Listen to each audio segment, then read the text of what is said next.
Alright, we are taking a look at this problem from lesson 27 about theoretical probability. That word theoretical means that we're making up situations to practice our probability skills, basically. So in theory. For instance, I've never seen a 20-sided die, so it's just a theoretical die that we're talking about. But in this problem it says, an experiment consists of rolling a fair, and you can see I sort of underlined that number fair, 20-sided die with side numbered 1 through 20, okay? And then it asks, what is the theoretical probability that Christian rolls a number that's greater than 7? Okay, well the probability of rolling, let's see, 7, well, we don't want that probability because it's not greater than. So that means we want the probability of rolling an 8. So we'll call that P of 8. Plus the probability of rolling a 9. Plus the probability of rolling a 10. Probability of rolling 11. All the way through. This will take me just a minute because I'm writing anything that's greater than 7. We need to add up all of these individual probabilities. And then we'll know the total probability of rolling something that's greater than 7. And you'll see that there's maybe a faster way to do this, but this is a really good way to visualize what's going on. Okay, so now we need to know what probability, remember, is a number between 0 and 1. 1 means it's 100% likely.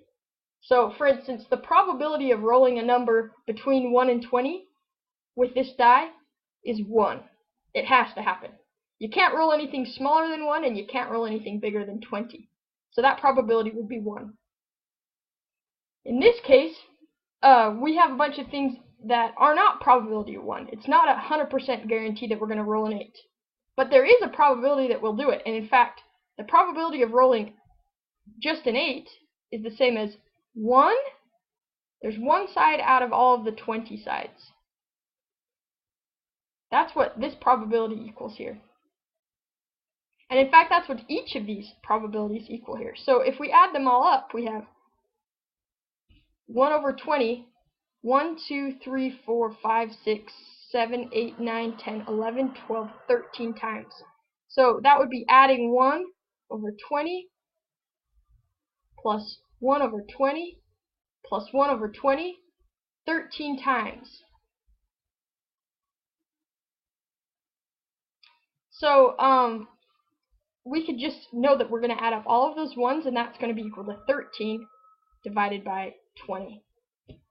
That, if we put that in a calculator and got a decimal, because probabilities like decimals, not fractions, then we would get the probability of 0.65. That would be the probability you would get, and that is the answer to the question. So I hope that's helpful. In fact, I just looked back now and see that it says express your answer as a fraction in lowest form. So you could put it as 13 over 20.